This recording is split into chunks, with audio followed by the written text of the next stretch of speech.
आज अंजलि की सबसे बड़ी मनोकामना पूरी हो गई थी और उसका बच्चा उसकी गोद में किलकारियां कर रहा था। लेकिन खुश होने की बजाय अंजलि हैरान और परेशान होकर उस बच्चे को ऐसे देख रही थी जैसे उसे कोई बहुत बड़ा सदमा लगा हो। अंजलि उस बच्चे को हाथ में थामे हुए इस तरह से सदमे में खड़ी थी जैसे वह बच्चा बच्चा ना होकर कोई जादू हो। अंजलि को तो कुछ समझ ही नहीं आ रहा था कि उस बच्चे की माँ बनने पर खुश होना चाहिए या फिर उस बच्चे की पैदाइश पर हैरान होना चाहिए। उस बच्चे की माँ होने के बावजूद भी अंजलि के मन में बार बार एक ही सवाल उठ रहा था कि पता नहीं उस बच्चे का बाप कौन है। अंजलि की गोद में किलकारियां कर रहा हुआ बच्चा बहुत ही प्यारा था, जिसका रंग दूध जैसा सफेद था। जैसे ही अंजलि ने उस बच्चे को देखा, उसके दिल का सूनापन और खालीपन कुछ हद तक खत्म हो चुका था। काश कि इस बच्चे ने मेरी कोख से जन्म लिया होता, काश यह बच्चा मेरा अपना अंश होता।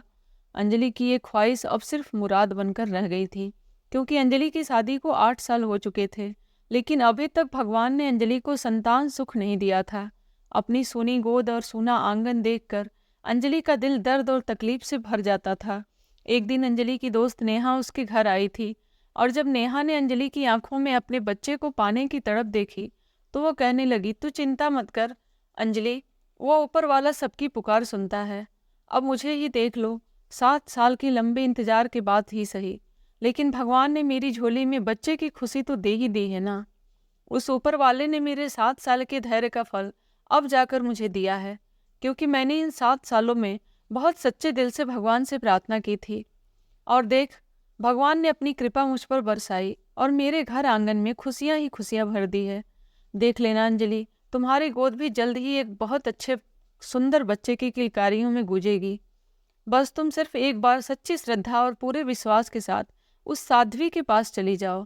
अंजलि को विश्वास दिलाने के लिए नेहा ने अंजलि से कहा, अंजलि, मैंने पूरे 9 महीने तक उस साध्वी का दिया हुआ पानी पिया, और पूरे 9 महीने के बाद मैंने एक चांद से बेटे को जन्म दिया, और अब तो भगवान की कृपा से मेरा बेटा पूरे 1 साल को हो चुका है। देख अंजलि, तुझे बस इतना करना है कि वह साध्वी जो भी कहने को कहे, तुझे उसे पूरी श्रद्धा और विश्वास के साथ करना है, क्योंकि यहाँ सारा खेल विश्वास का ही है। विश्वास जितना गहरा होगा, फल भी उतना ही जल्दी प्राप्त होगा। अंजलि ने अजीब नज़रों से नेहा की तरफ देखा और सोचने लगी, हाँ, सारा खेल श्रद्धा और विश्वास का ही तो है। अंजलि को नेहा की बातों पर यकीन नहीं हो रहा था, क्योंकि जहाँ अंजलि की खुद की सच्चे दिल से की गई प्रार्थनाएं स्वीकार नहीं हो रही थीं, वहीं नेहा तो उन्हें किसी और के पास भेज रही थी।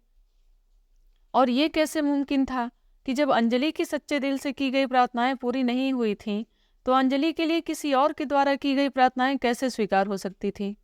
और अंजलि की 8 साल की यह समस्या एक ही झटके में कैसे हल हो सकती थी? यह तो कदापि संभव नहीं था, और यही संदेह अंजलि को कभी भी किसी के भी दरवाजे पर जाने से नहीं देता था।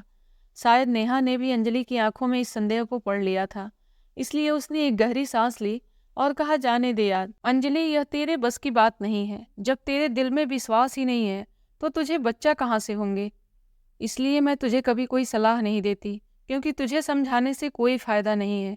मगर मुझे यकीन है कि एक दिन तेरे समझ में जरूर ये बात आएगी, लेकिन अफसोस कि तब तक समय और मौका दोनों ही तेरे हाथ से निकल चुके होंगे। नेहा की इस बात पर अंजलि हैरान होकर नेहा को देख रही थी, जैसे वह नेहा की बातों का मतलब ही न समझ पाई हो। अंजलि की आंखों में उभर रहे सवालों का जवाब देते हुए नेहा ने कहा, देखो अंजलि, माना कि मर्द को पूरा करने वाली एक औरत ही होती है, लेकिन वह औरत खुद तब पूरी होती है जब वो माँ बनती है। अब तुम ही सोचो अंजलि, एक अधूरी औरत एक अधूरे एक मर्द को पूरा कैसे कर सकती है भला? और अमन कब तक तुम्हारा इंतजार करेगा? एक दिन वह तुम्हारे सिर पर सौतन लेकर ही आएगा, और तुम देखती रह जाओगी।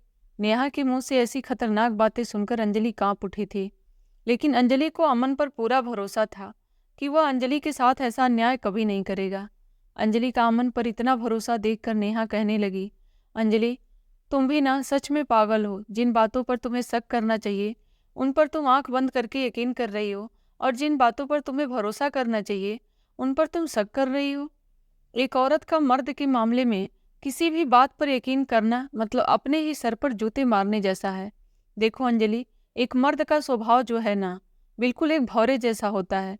वह कभी भी एक फूल की रस से संतुष्ट नहीं होता और इधर उधर मंडराता ही रहता है।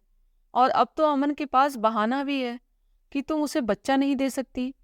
देख लेना अंजलि, एक दिन वो तुम्हारे सिर पर आसमान गिरा देगा और फिर तुम चाहकर भी अपने लिए कुछ नहीं कर पाओगी।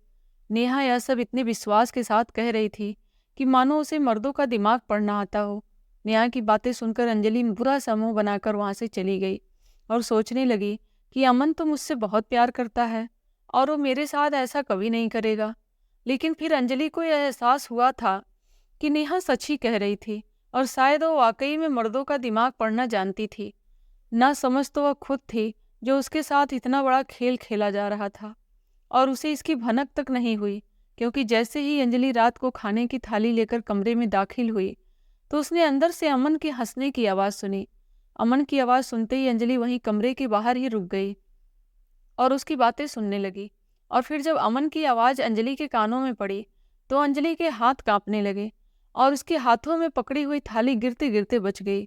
अमन बहुत ही रोमांटिक अंदाज में फ़ोन पर किसी से बात कर रहा था और कह रहा था, मैं वादा करता हूँ यार, कल तुमसे मिलने जरूर आऊँगा, क्योंकि मैं खुद भी तुमसे मिलने के लिए तरस रहा हूँ। अंजलि को ऐसा लगा कि शायद नेहा की बातों ने अंजलि को अमन के चरित्र पर संदेह करने पर मजबूर कर दिया है, इसलिए वह हर बात का मतलब गलत निकाल रही है। फिर अंजलि ने सोचा कि ऐसा भी तो हो सकता है कि अमन अपने किसी दोस्त से बात कर रहा हो, क्योंकि अमन तो हर किसी से बहुत प्यार से बात करता था और यार तो वो सबको ही बोलता था। अंजलि अब जब चाहे कितना भी अपने आप को समझाती, लेकिन शक का बीज तो अब उसके दिल में आ चुका था। अब अंजलि कमरे में दाखिल हुई तो अमन का फोन कट चुका था और वह किसी गहरी सोच में डूबा हुआ था। अब तो अमन अक्सर ही अपने ख्यालों में खोया रहता था। ना तो पहले की तरह अंजलि के साथ हंसी मजाक करता था, ना ही ठीक से बात करता था। अमन जो पहले अंजलि से पागलों की तरह प्यार करता था, अब वो पूरा तरह से खत्म हो चुका था। क्योंकि शायद एक आदमी को 1-2 साल बाद अपनी पत्नी उतनी खूबसूरत नहीं लगती जितनी कि वह शादी से पहले या शादी के शुरुआती दिनों में लगती है। बाद में तो वह सिर्फ अपने बच्चों की वजह से अपनी पत्नी से बंधे रहने के लिए मजबूर हो जाता है। लेकिन अमन और अंजलि के मामले में तो बीच में कोई बच्चा भी नहीं था जो उन्हें जोड़े रखता। अंजलि ने उदास चेहरे से कहा, अमन, हमारे यहाँ एक नई डॉक्टर आई है और उसका क्लिनिक भी पास में ही है। मैंने सुना है कि उस डॉक्टर की दवा से बांझ औरत भी माँ बन सकती है। अमन जो खाने का पहला निवाला अपने मुंह की तरफ ले रहा था, अचानक ही रुक गया और कहने लगा, अंजलि, हमने इन 8 सालों में न जाने कितने डॉक्टरों को दिखाया है, तो फिर अब इस डॉक्टर के पास ऐसा कौन सा मंत्र है जिसके पढ़ने से हमें बच्चा हो सकता है? अमन के बोलने का तरीका कठोर तो नहीं था, लेकिन फिर भी उसके शब्दों ने अंजलि को ठेस पहुंचाई थी। शायद बच्चा ना होने की वजह से उनके रिश्ते में जो दरार आ गई थी और अब यह रिश्ता टूटने की कगार पर आ चुका था। इससे पहले कि बहुत देर हो जाती और अंजलि के प्रयासों और प्यार से बना यह बंधन दुख के कूड़ेदान में फेंक दिया जाता। अंजलि को किसी भी कीमत पर उसे बचाना था। बस इसलिए अंजलि को एक आखिरी कोशिश करनी थी और उस चमत्कारी औरत के पास जाना था जिसके बारे में नेहा ने उसे बताया था।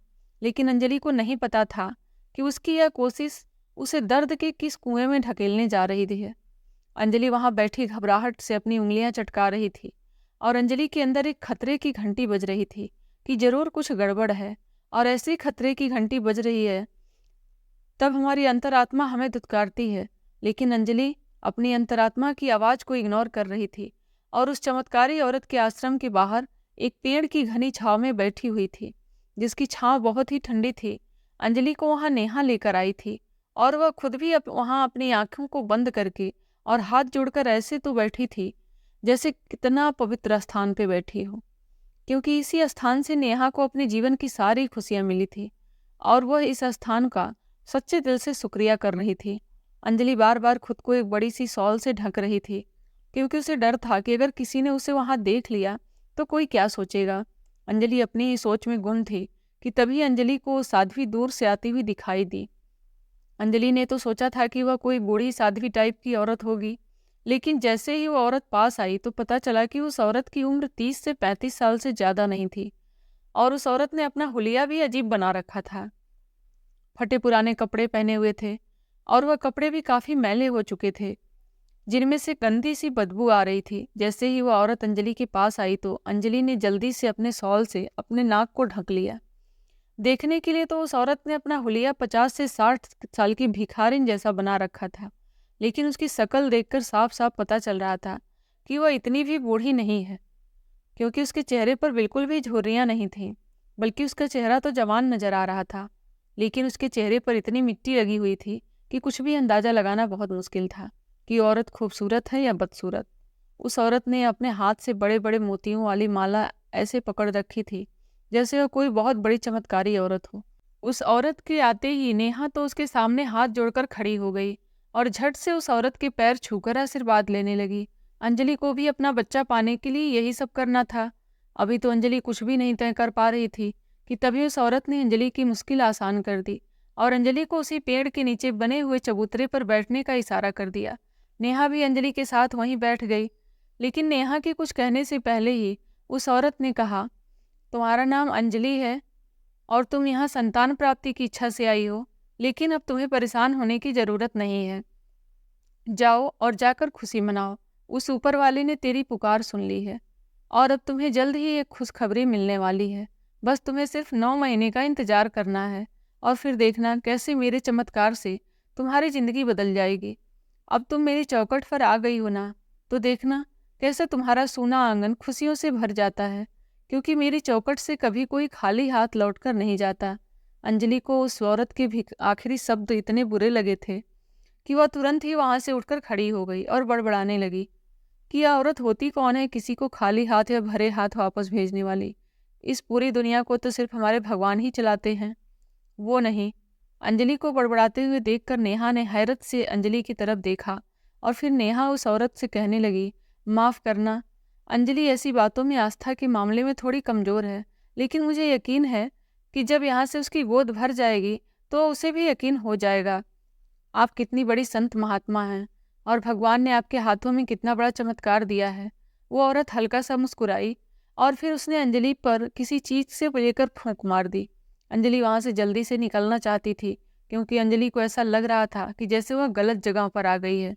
अंजलि की अंतरात्मा उसे कोस रही थी और कह रही थी, अंजलि चली जा यहाँ से और जो भी मांगना चाहती है अपने भगवान से मांग। अपने भगवान से कुछ भी मांगने के लिए तुझे किसी और की चौखट पर आने की जरूरत नहीं है। भगवान तो अपने भक्त के दिल की हर बात सुनता है, तो फिर तू यहाँ क्या करने आई है। लेकिन तभी अचानक अंजलि के दिमाग ने कहा, रुक जा अंजलि, तू 8 साल से भगवान से ही तो मांग रही थी। हो सकता है कि भगवान ने ही तुझे इस औरत के पास भेजा हो ताकि ये औरत तुम्हारी मुराद भगवान तक पहुंचा सके, क्योंकि कुछ लोगों की प्रार्थनाएं बहुत प्रभावशाली होती हैं और उनकी प्रार्थनाएं कभी खाली नहीं जाती। अंजलि के दिल और दिमाग के बीच एक जंग छिड़ गई थी और अंजलि को ऐसा लग रहा था कि जैसे उसके दिल की आवाज़ हार गई थी। अपने दिल और दिमाग की बातें सुनकर अंजलि उलझन में पड़ गई और सोचने लगी, हो सकता है कि मैंने कोई पाप किए हों जिस वजह से भगवान मुझसे नाराज हो और इसलिए मेरी बात ना सुन रहे हों।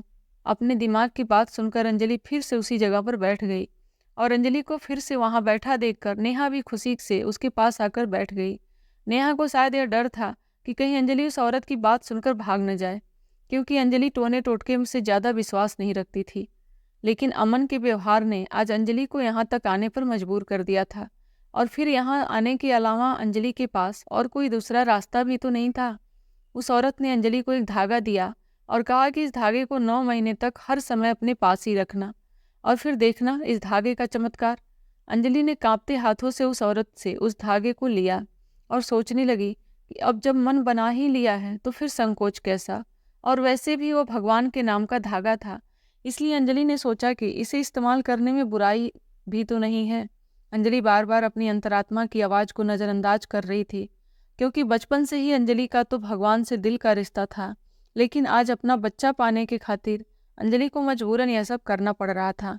वापस आते समय अंजलि ने नेहा से उस औरत के बारे में पूछा, नेहा, वो भिखारिन कब से यहाँ रहती है और वह कहाँ से आई है, क्योंकि मैंने पहले उसे कभी भी यहाँ नहीं देखा और ना ही मुझे कभी ऐसी जगह आने की ज़रूरत पड़ी है। नेहा को तो जैसे मौका ही मिलना चाहिए था और फिर उसने उस औरत के गुणगान गाना शुरू कर दिया।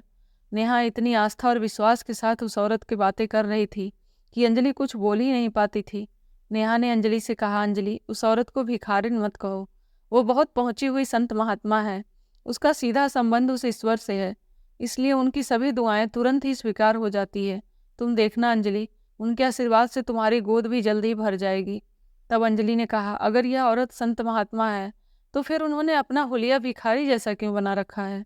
अंजलि की बात सुनकर नेहा गुस्से से अंजलि को देखने लगी और कहने लगी, अंजलि, अगर तुम सच में यहाँ से कुछ पाना चाहती हो तो अपने दिल में लेकर उनको लेकर भी कोई भी संदेह है उसे निकाल दो, वरना तुम्हें यहाँ से कुछ भी नहीं मिलेगा। इतना तो तुम भी मानती हो ना कि कुछ लोग भगवान के दिल के बहुत बेहद करीब होते हैं और भगवान उनकी प्रार्थनाएं कभी अस्वीकार नहीं करते। तो उस औरत को भी तुम भगवान का सबसे प्यारा बंदा समझ लो, क्योंकि भगवान उनकी प्रार्थना कभी अस्वीकार नहीं करते। उनके चेहरे का रंग रूप को देखकर मत जाओ अंजलि, अगर देखना ही है तो उनके दिल को देखो, क्योंकि उनका दिल बहुत ही सच्चा है। और हाँ, तुमने सुना नहीं है क्या, उन्होंने तुम्हारे बिना बताए ही कैसे तुम्हें तुम्हारे नाम से पुकारा था, जबकि मैंने तो उनको तुम्हारा नाम भी नहीं बताया था। और यह बात भी कोई चमत्कार से कम थोड़ी ना है। वो कब से यहाँ हैं, कहाँ से आई हैं, यह सब तो मैं भी नहीं जानती, और मैं यह भी नहीं जानती कि वो कब यहाँ से चली जाएंगी, क्योंकि ऐसे लोगों का कोई पता ठिकाना नहीं होता और ऐसे लोग कभी एक जगह पर ठहरते भी नहीं। तुम उनकी शकल सूरत पर ध्यान मत दो, वो कैसी दिखती हैं, तुम बस अपने काम पर ध्यान दो, अपने लक्ष्य पर ध्यान दो। उन्होंने जो धागा दिया है उसे तुम अपने पास बहुत संभाल कर रखना। नेहा की इस बात को सुनते ही अंजलि ने उस औरत के दिए हुए धागे को अपनी मुट्ठी में कसकर पकड़ लिया। अंजलि अब किसी भी और बात के बारे में सोचना ही नहीं चाहती थी, क्योंकि अमन का कड़वा व्यवहार अंजलि के दिमाग में बार बार घूम रहा था और अंजलि किसी भी कीमत पर अमन को खोना नहीं चाहती थी। अंजलि को उस औरत के पास जाते हुए लगभग 1 महीना हो चुका था और अंजलि रोज ही उसके दिए हुए जादुई पानी को पी रही थी और एक भी दिन नहीं भूली थी। अंजलि को अब ऐसा लगता था कि अमन का व्यवहार उसके लिए बदल गया है। अमन अंजलि का पहले की तरह ख्याल रखने लगा था। ऐसा लग रहा था मानो अचानक से कोई बहुत बड़ा परिवर्तन आ गया हो और अमन का रूप ही बदल गया हो। लेकिन अंजलि इसके पीछे का राज नहीं जान पा रही थी कि यह उस औरत की प्रार्थना का असर था या फिर कोई और चमत्कार था। लेकिन अब अंजलि मन ही मन बहुत खुश थी और वह अपनी इस खुशी को महसूस भी कर रही थी। अंजलि और अमन की शादी को 8 साल बीत चुके थे और शादी के शुरुआती सालों में अमन का व्यवहार अंजलि के साथ बहुत ही अच्छा था। अमन अंजलि से अपनी हर बात शेयर करता था और अंजलि को अपने ऑफिस की हर बात बताता था। लेकिन पिछले 2-3 सालों में उसका व्यवहार अंजलि के प्रति बदल गया था। मगर अब अमन फिर से वैसा ही हो गया था जैसा अंजलि चाहती थी। अंजलि अपनी इस खुशी के लिए अपने भगवान का जितना शुक्रिया अदा करती वह कम ही था। अंजलि के मन में उस औरत को लेकर जो भी डर और शंकाएं थीं अब वो खत्म होने लगी थीं। लेकिन अभी तक अंजलि को अपनी माँ बनने की कोई उम्मीद नजर नहीं आ रही थी। अंजलि हर महीने चेकअप के लिए डॉक्टर के पास जाती थी, लेकिन अंजलि के प्रेग्नेंट होने की दूर दूर तक कोई उम्मीद नहीं थी। और जब भी अंजलि उस औरत के पास जाती तो वह अंजलि को देखकर मुस्कुराती और कहती, बस 9 महीने इंतजार कर लो, फिर देखना तुम्हारा चांद सा बेटा नसीब होगा। उस औरत की बातें सुनकर अंजलि टेंशन में पड़ जाती और सोचती कि जब मैं प्रेग्नेंट ही नहीं हो रही हूँ तो फिर मैं 9 महीने बाद बच्चे को जन्म कैसे दे सकती हूँ। फिर जब अंजलि अपने घर पहुँचती है और अमन का बदला हुआ व्यवहार देखती है तो उसके दिल को फिर से तसल्ली हो जाती थी। मगर अब अंजलि जब कभी नेहा से मिलने उसके घर जाती तो नेहा गहरी सोच में डूबी रहती थी। नेहा को देखकर अंजलि को ऐसा लगता था कि जैसे वह अंदर से बहुत परेशान है। और फिर एक दिन अंजलि ने नेहा से पूछा, क्या बात है नेहा, तुम ठीक तो हो ना, तुम इतना क्या सोचती रहती हो। तब नेहा ने कहा, नहीं तो ऐसी कोई बात नहीं है अंजलि, बस एक बात का टेंशन है कि उस महान औरत की तबीयत आजकल कुछ ठीक नहीं है। मैंने कई लोगों से सुना है कि जो भी लोग अपना दुख दर्द लेकर उसके पास जाते हैं उन्होंने भी अब आना कम कर दिया है। जब उनकी खुद की भी हालत इतनी खराब है तो फिर वह हमारा काम कैसे करेंगी। अंजलि ने नेहा से कहा, सब ठीक तो है ना, आजकल तेरा विश्वास उन पर से डगमगाने क्यों लगा है, क्योंकि जब मैं ऐसी बातें कहती थी तब तो तुम मुझे अजीब नज़रों से घूरती रहती थी। तब नेहा ने कहा, अरे नहीं अंजलि, मुझे तो उन्होंने ही आशीर्वाद दिया था और उनके आशीर्वाद से ही मेरे घर में खुशियाँ आई हैं, इसलिए तो मैं उन पर शक नहीं कर सकती। लेकिन आस पड़ोस की औरतों की बातों ने मुझे परेशान कर दिया है, क्योंकि उन सबका कहना है कि आज तक हमें उनसे किसी भी तरह का कोई लाभ नहीं हुआ है। नेहा की बातें सुनकर अंजलि हंसने लगी और कहने लगी, उन औरतों की बातों पर इतना ध्यान नहीं दे नेहा, और मेरी बात सुन, पता नहीं क्यों आजकल अमन का बर्ताव मेरे साथ बहुत ही बदल गया है। शायद यह उसी औरत के चमत्कार का असर है, वरना मैंने तो उम्मीद ही छोड़ दी थी कि अमन अब फिर से कभी मुझे पहले जैसा व्यवहार करेगा। अंजलि की बात सुनकर नेहा ने कहा, देखा अंजलि, मैं तुमसे पहले ही कहती थी ना कि वह बहुत ही सिद्ध औरत है। और उनकी दुआओं में बहुत ही ज़्यादा असर है। अंजलि, तेरी बातें सुनकर तो अब मेरा विश्वास भी फिर से मजबूत हो गया है। अंजलि ने नेहा का कोई जवाब नहीं दिया, क्योंकि अंजलि के पास कोई जवाब था भी नहीं।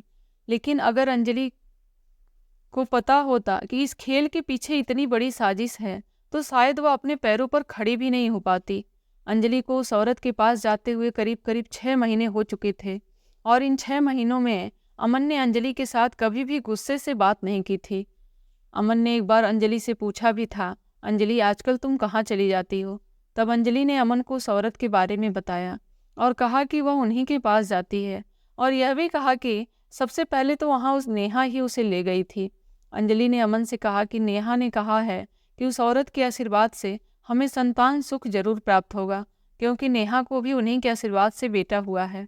आगे अंजलि ने उस औरत के बारे में और भी ज्यादा बताते हुए कहा, अमन, लेकिन पता नहीं क्यों वो औरत मुझे साधु महात्मा कम और भिखारिन ज्यादा लगती है। उनके कपड़े और हुलिया इतने बदबूदार होते हैं कि उनके पास बैठना भी मुश्किल हो जाता है। यह सुनकर अमन ने हैरत से अंजलि की तरफ देखा और कहा, यह क्या अंजलि, यह तो गलत बात है। अगर हम किसी के चौखट पर कुछ मांगने जाते हैं तो हमें वहाँ पूरी आस्था के साथ जाना चाहिए, क्योंकि सारा खेल आस्था पर ही टिका हुआ है। और फिर इस बार जब अंजलि उस औरत के पास गई तो वो बेजान एक चबूतरे पर लेटी पड़ी थी। अंजलि बहुत दिनों के बाद उस औरत के पास गई थी, और इस बार नेहा अंजलि के साथ नहीं गई थी। वह औरत अंजलि की तरफ देखकर मुस्कुराने लगी, और अंजलि ने जब उसे सहारा देकर बिठाया तो वह एकदम से चौंक गई, क्योंकि उस औरत के शरीर में कुछ बदलाव नजर आ रहे थे, और उसका पेट भी बड़ा हुआ था। मतलब कि वह औरत प्रेग्नेंट थी। अंजलि ने सोचा, नहीं नहीं, यह कैसे संभव हो सकता है? शायद मुझे ही कोई गलत फहमी हो गई है। लेकिन सच तो यही था, अंजलि गलत भी नहीं हो सकती थी। उस औरत की मौजूदा हालत को देखकर साफ साफ पता चल रहा था कि वह औरत प्रेग्नेंट है। अंजलि के मन ने उसे कई सारे सवाल उठाकर खड़े कर दिए थे। अगर वह औरत सच में शादीशुदा है तो उसका पति कहाँ है? और अगर वह शादीशुदा नहीं है तो फिर यह बच्चा किसका है? उस औरत ने एक के बाद एक राज अंजलि के सामने आने लगे थे, और अंजलि को अब डर सताने लगा था, और वह सोचने लगी थी, हे भगवान, यह किस मुसीबत में पड़ गई हूँ। तभी वह औरत अंजलि को इतना परेशान देखकर कहने लगी, चिंता मत करो अंजलि, बहुत ही जल्द तुम्हें सब कुछ पता चल जाएगा।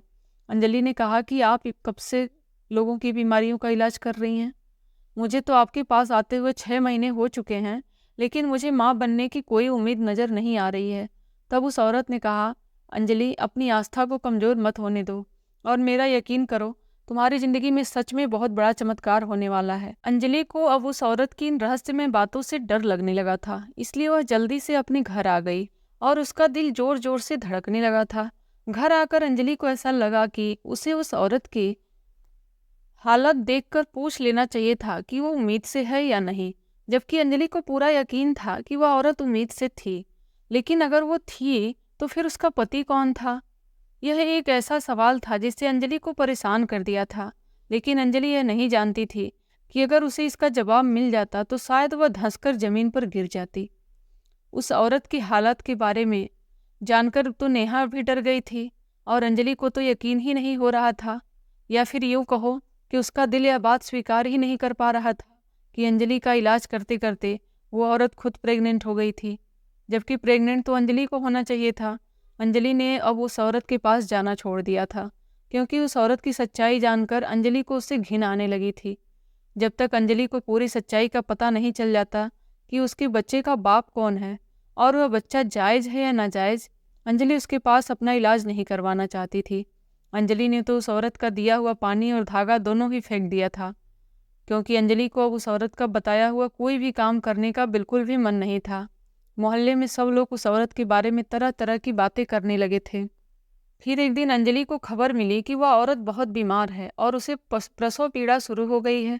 मोहल्ले की सारी औरतें वहां इकट्ठा हो गई, और अंजलि जो इतने दिनों से उसके पास नहीं गई थी, वह भी चादर ओढ़कर वहां चली गई। अमन उस वक्त घर पर नहीं था, वो कोई जरूरी काम से शहर से बाहर गया हुआ था। अंजलि ने नेहा को साथ ले जाने के सोचा, और जब नेहा ने साथ चलने से मना कर दिया तो अपनी माँ के साथ किसी रिश्तेदार के घर गई हुई थी, इसलिए उसने फ़ोन पर मना कर दिया। इसलिए जब अंजलि अकेली ही वहाँ चली गई, और जब वो वहाँ पहुंची तो उसने देखा कि वह औरत वहाँ दर्द से तड़प रही थी। कोई भी औरत उसके पास जाने की हिम्मत नहीं जुटा पा रही थी। और ना ही कोई उसे अस्पताल ले जाने के लिए तैयार था।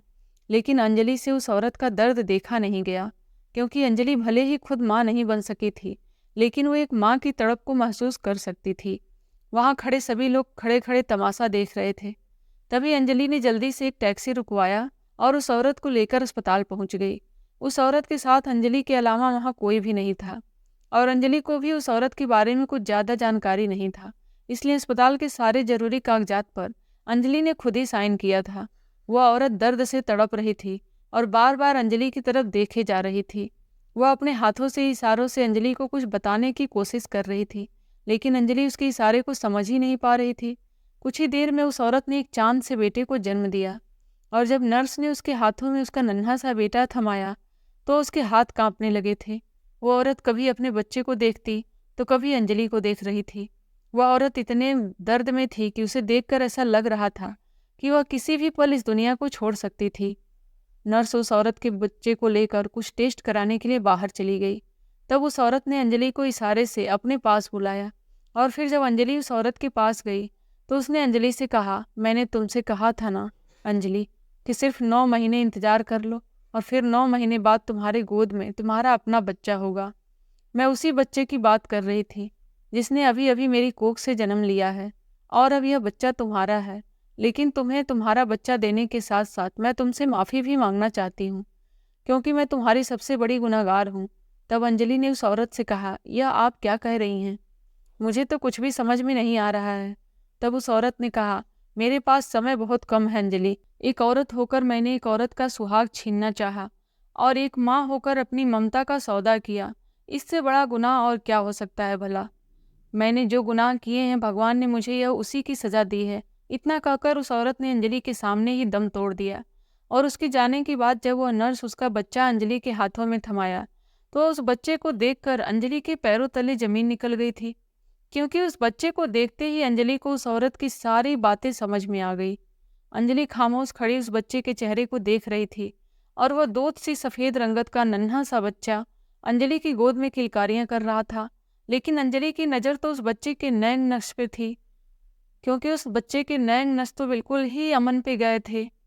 जब अंजलि उस बच्चे को अपने हाथों में थामे लड़खड़ाते कदमों से अपने घर जा रही थी, तब उसके लिए एक एक कदम उठाना मुश्किल हो रहा था। अंजलि की जिंदगी ने उसके साथ इतना बड़ा धोखा किया था, और अंजलि की किस्मत ने उसको इतना बड़ा मजाक बना दिया कि उसकी रूह तक कांप गई थी। अंजलि के खिलाफ इतनी बड़ी साजिश रची गई थी, जिसके बारे में अंजलि को भनक तक नहीं होने दी गई, और उस साजिश को भगवान का चमत्कार बताया गया था। अंजलि को तो ना तो उस औरत से कोई शिकवा थी और ना ही नेहा से था, क्योंकि उन्होंने तो शायद वही किया था जो उन्हें करने के लिए कहा गया था। और फिर वह दोनों अंजलि के अपने भी तो नहीं थे। अंजलि को अगर किसी से शिकायत थी तो सिर्फ एक ही इंसान से, जो इंसान अंजलि के दिल के बेहद करीब था। वह इंसान जिसके साथ अपना रिश्ता बचाने के लिए अंजलि ने अपने दिल की भी नहीं सुनी, और बच्चा पाने की चाह में उस औरत के पास चली गई, जहाँ से अंजलि को सिवाय धोखे के और कुछ भी नहीं मिला था। और वह इंसान कोई और नहीं बल्कि अपना पति अमन था। क्या खूब खेल खेला था अमन ने, वो भी अपने नाक के नीचे ही भिखारी जैसी दिखने वाली वो औरत को, जो भिखारी थी ही नहीं बल्कि उसे तो भिखारी बनाया गया था। वो तो अमन के ऑफिस की एक एम्प्लॉय थी। अमन ने उसे पैसों का लालच देकर ऑफिस के अंदर ही उसके साथ घिनौना काम किया था, और वो उम्मीद से हो गई थी। और जब अमन को इस बात का पता चला तो उसने बच्चे को गिराने की बजाय ऐसा मास्टर प्लान बनाया जिससे उसे बच्चा भी मिल जाए और उसकी घिनौनी हरकत के बारे में किसी को पता भी ना चले।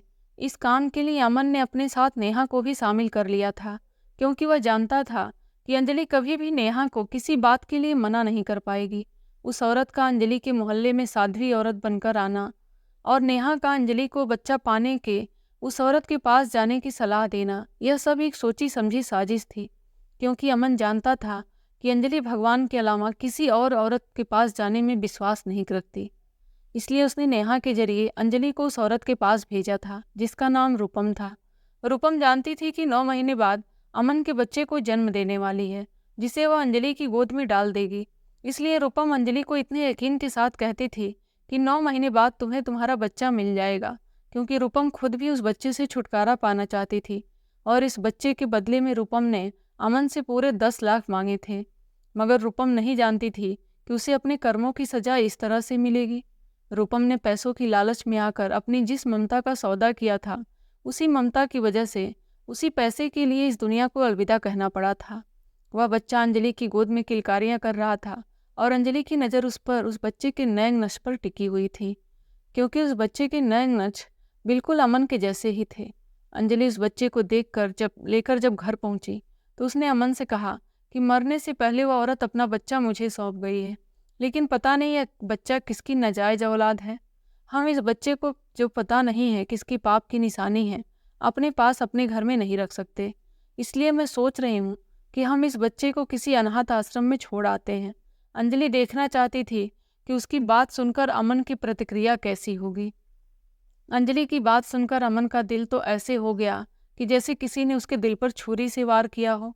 अमन ने अंजलि से कहा, अंजलि तुम पागल हो गई हो क्या? इतने छोटे से और मासूम से बच्चे को तुम अनाथ आश्रम छोड़ने की सोच भी कैसे सकती हो? हम 8 साल से बच्चे के लिए तड़प रहे हैं।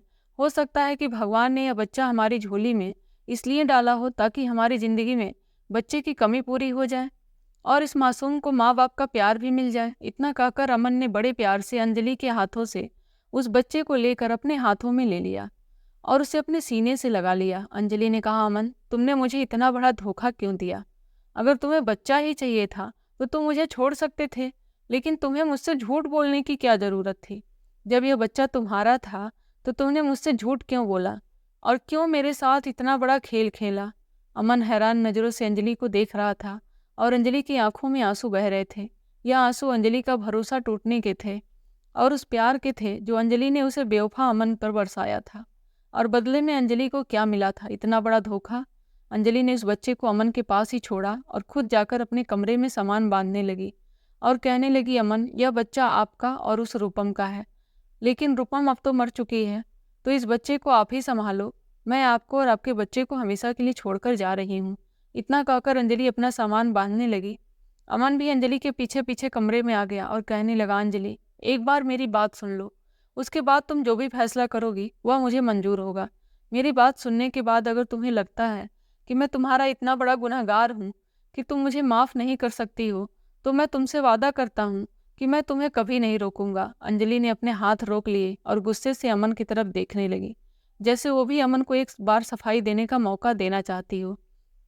तब अमन कहने लगा, अंजलि मैं मानता हूँ कि मुझसे बहुत बड़ी गलती हुई है, लेकिन उस दिन रूपम के साथ ना तो मैंने कोई ज़बरदस्ती की थी और ना ही खुद मैं उसके करीब गया था। उस दिन मैं अपने होश में नहीं था, वरना मैं ये गलती कभी नहीं करता, क्योंकि प्यार तो मैंने सिर्फ तुमसे ही किया था और हमेशा तुमसे ही करता रहूँगा। तब अंजलि ने कहा, तुम किस प्यार की बात कर रहे हो अमन? वो प्यार जिस प्यार पर मेरा हक होना चाहिए था, लेकिन अपना बच्चा पाने के लिए तुमने मेरा वो हक मेरे वजह से किसी और को दे दिया, रूपम के साथ बांट लिया। तब अमन ने कहा, नहीं अंजलि, उस एक दिन की गलती से मैं प्यार का नाम नहीं दे सकता, और वो भी तब जब मैं अपने होश में नहीं था। 8 साल से बच्चे का सपना तुम्हारे साथ साथ मैंने भी देखा था। बस सिर्फ फर्क इतना था कि मैं बच्चे को लेकर अपनी तड़प दिखाता नहीं था, क्योंकि मैं जानता था कि हमारा बच्चा ना होने में गलती ना तो तुम्हारी है और ना ही मेरी। मैं तुम्हें कभी छोड़ नहीं सकता, और वो भी एक बच्चे के लिए जिसके पैदा ना होने से तुम्हारा और मेरा कोई भी कसूर ना हो। बस तुम्हारे मुझ पर इसी विश्वास ने हमारे रिश्ते में दूरियां पैदा कर दी और मैं तुमसे बहुत दूर रहने लगा।